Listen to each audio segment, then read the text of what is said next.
ધારીના નવી વસાહતની ગણેશ સોસાયટીમાં વસવાટ કરતા લોકો હવે ગંદકી તેમજ રસ્તાના પ્રશ્નોથી બન્યા ત્રાહિમામ।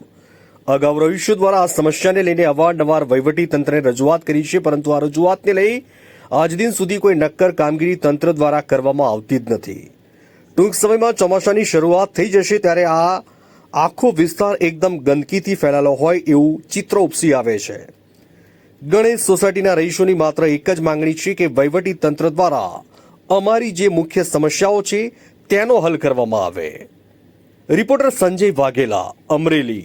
બોલો બેન। રોડની મંજૂરી આપી છે, પરંતુ રોડ પણ બનતો નથી અને કચરો પણ નાખી જાય છે બધા, છતાં ટ્રેક્ટરવાળા પણ ભરવા આવતા નથી અને કચરો બહુ જ બધા અહીંયા નાખી જાય, કોઈ ધ્યાન સરકારી દેતું નથી અને રોડ પણ અધૂરો છે, રોડ પણ બનતો નથી।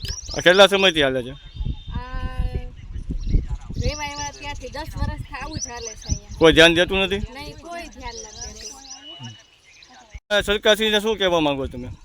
સરકારશ્રીને કેવું છે કે આ બધી એમ કે પ્રોબ્લેમ છે એ સોલ્વ કરો અને બધી સુવિધાઓ ઊભી કરો, અહીંયા રોડની બધી મંજૂર બધી સુવિધા ઊભી કરો, કચરાનો અહીંયાથી નિકાલ કરો।